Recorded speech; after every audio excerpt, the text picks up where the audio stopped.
ఈ మధుపదం YouTube channel వీడియోని subscribe చేసి గంట గుర్తును నొక్కి ఆల్ని సెలెక్ట్ చేసి ప్రతిరోజు యూట్యూబ్ ఓపెన్ చేసి అడుగున ఉన్న సబ్స్క్రిప్షన్ బటన్ నొక్కితే అన్ని లేటెస్ట్ వీడియోలు చూడవచ్చు.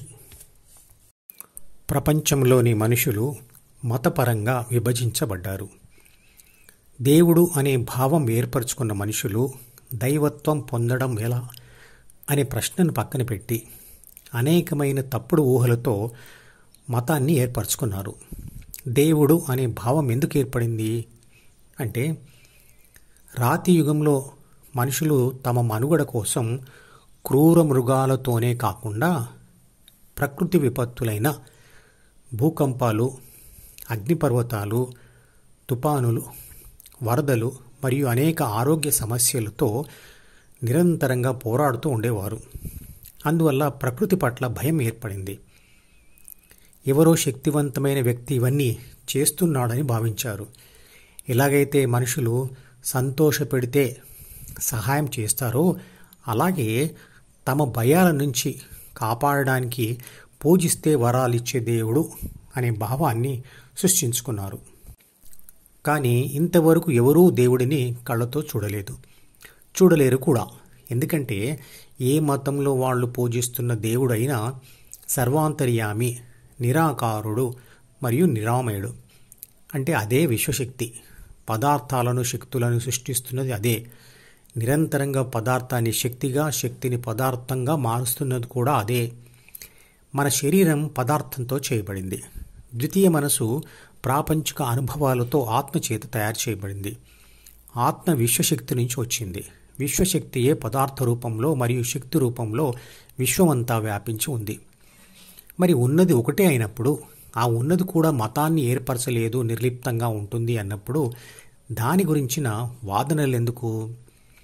మతం ఏర్పడడానికి ఆధారం దేవుడు కాదు, కానీ దేవుడి తత్వాన్ని లేదా దైవత్వాన్ని సాధించిన ఎవరో ఒక మహానుభావుడి శిష్యులై ఉంటారు.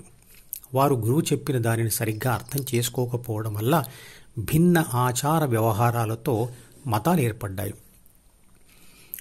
అందరూ ప్రకృతి ఇచ్చిన శరీరం మరియు జ్ఞానేంద్రియాలతో, కోరికలతో ఎన్నో అనుభవాలు పొందుతారు. ఇవేవి గొప్ప అనుభవాలు అంటే మహానుభవాలు కాదు. మహానుభవం పొందడం అంటే ఆత్మానుభవం పొందడం. నేను శరీరం అంటే పదార్థాన్ని కాదు, శక్తి స్వరూపాన్ని అనే అనుభవంతో తెలుసుకోవడం. మహానుభావుడు అంటే అలాంటి మహా అనుభవం పొందినవాడు. దేవుడిని పూజించినా పూజించకపోయినా ఆ దేవుడి పనితీరులో ఏ మార్పు ఉండదు. విశ్వంలో జరిగేవన్నీ జరుగుతూనే ఉంటాయి. ఎందుకంటే రాతి యుగం కంటే ముందు దేవుడు అనే భావం లేనప్పుడు కూడా మనుషులు ఉన్నారు కదా. కానీ దేవుడిని మరియు పూజా విధానాన్ని సరిగ్గా అర్థం చేసుకొని దైవత్వాన్ని పొందే ప్రయత్నం అంటే ధ్యానం చేయడం వల్ల ధ్యానం చేస్తున్న మనిషి లాభపడతాడు. అదే ఆ దేవుడికి చేసే పూజ లేదా ఇచ్చే గౌరవం. ధ్యానం వల్ల పొందే అనుభవమే మహానుభవం. దేవుడి పూజ రెండు రకాలుగా చేయవచ్చు. ఒకటి నిరాకార శక్తి ఆరాధన, రెండవది విగ్రహారాధన. కొందరు మొదటి పద్ధతిలో, మరికొందరు రెండవ పద్ధతిలో ఈ ఆరాధన చేస్తారు. పూజ ఈ రెండు పద్ధతులలో ఏ రకంగా చేసినా ఫలితం ఒకటే.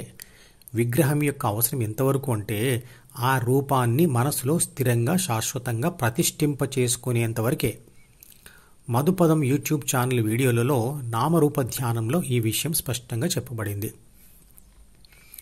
ఒక శిశువుకు పుట్టినప్పుడు ప్రాథమిక మనసులో ఉండే 6 చెడు గుణాలలోని ప్రతి గుణం తీవ్రత 0 నుండి 100లో ఏదో ఒక విలువను కలిగి ఉంటుంది.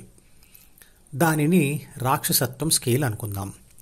పుట్టుకతో ప్రతి మనిషి ఎంతో కొంత రాక్షసత్వాన్నే కలిగి ఉంటాడు అంటుంది భగవద్గీత. 0% రాక్షసత్వం అంటే 100% దైవత్వం. అలాగే 100% రాక్షసత్వం అంటే 0% దైవత్వం. ఉదాహరణకు ఒక శిశువు 10% రాక్షసత్వం ఉంది అంటే 90% దైవత్వం ఉన్నట్లే. రాక్షసత్వం ఉన్న ప్రాథమిక మనసుతో తయారు చేసిన ద్వితీయ మనసులోని మత నియమాలలో లేదా మతంలో దైవత్వం ఎలా ఉంటుంది? భావాలు మరియు ఉద్వేగాలు లేని దేవుడు అంటే విశ్వశక్తి మతం ఏర్పరచలేదు. ధ్యానంతో దైవత్వం సాధించిన ఏ మహానుభుడు కూడా మతం ఏర్పరచలేదు.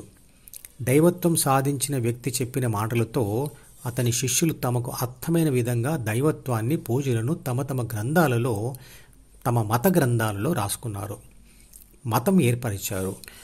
అందులో తమకు తోచిన నియమాలను పొందుపరిచారు. అవి కాలం చెల్లినవి అయినా, దైవత్వం లోపించినవి అయినా బలవంతంగా వాటిని అమలు చేస్తున్నారు. నల్లటి వస్త్రంతో మొహాన్ని సరిగ్గా కప్పుకోలేదని ఇరాన్లో ఒక అమ్మాయిని చంపేశారు. అంబేద్కర్ గారు స్వీకరించిన బౌద్ధ మతం కూడా భగవద్గీతలో చెప్పిన ధ్యాన పద్ధతిని ఉపయోగించే ఏర్పడింది. బుద్ధుడు కూడా ధ్యానం చేసే జ్ఞానోదయం పొందాడు. ఆ ధ్యాన పద్ధతి భగవద్గీతలో మొట్టమొదటిగా తెలియచేయబడింది. సిక్కు మతం కూడా వారి మత గురువులు ధ్యానం చేస్తూ పొందిన జ్ఞాన ఫలితం ఆధారంగా ఏర్పడింది. అందుకే వారి మత గురువులందరూ ధ్యాన ముద్రలో కనిపిస్తారు.